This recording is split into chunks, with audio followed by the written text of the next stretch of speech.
For Mom, my biggest supporter, my proudest fan, my favorite memory. Prologue. Did he love her?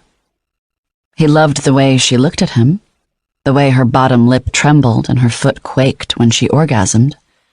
He loved the way her long chestnut locks fell in front of her doe eyes as she rode him, and the way her slender back curved into a crescent moon when he thrust into her from behind.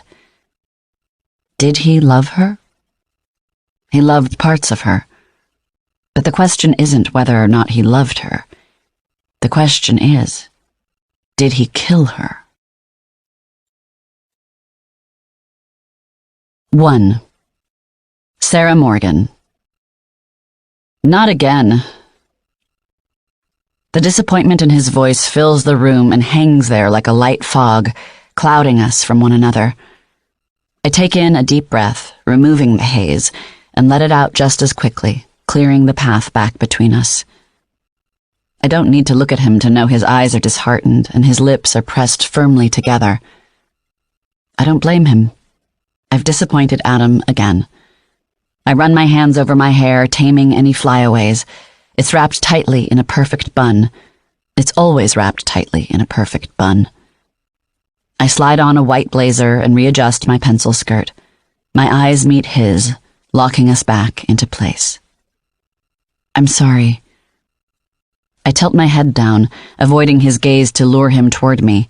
He takes the bait, walking to me, his 6'2" stature towering over my petite body.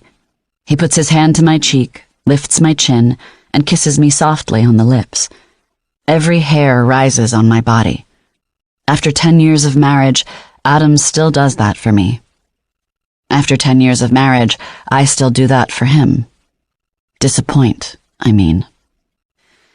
We were supposed to leave for the lake house yesterday. You said you'd be able to today. I break our embrace and begin packing up my briefcase, my sense of responsibility outweighing my levels of sentiment. I know. It's just I have so much work to do and a huge closing statement to prepare for. Adam walks to the doorframe of our master bedroom and leans against it. He folds his arms in front of his chest.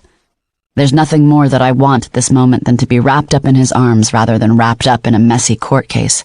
But there are some things even I can't control. You always have so much work to do. There's always a big case you're working on.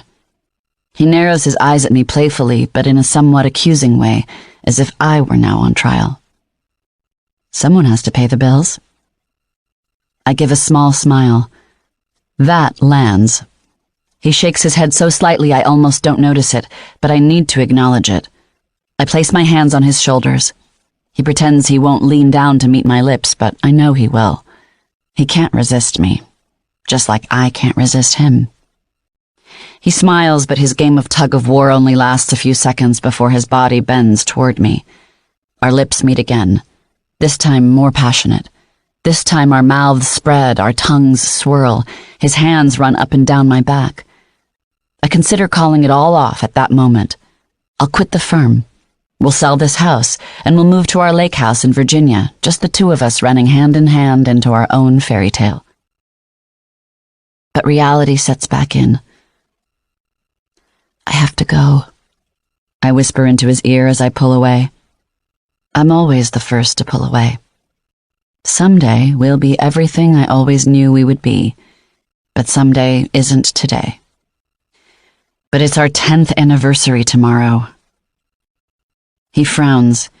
He still has the boyish charm I fell in love with, and it would be annoying if I weren't also smitten by it. I'm going to try to make it there tomorrow. I take a step back from him, surveying his disappointed face, the damage I've done.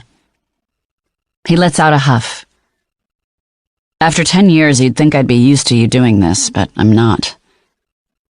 Adam rubs his chin as if he's contemplating what he'll say next.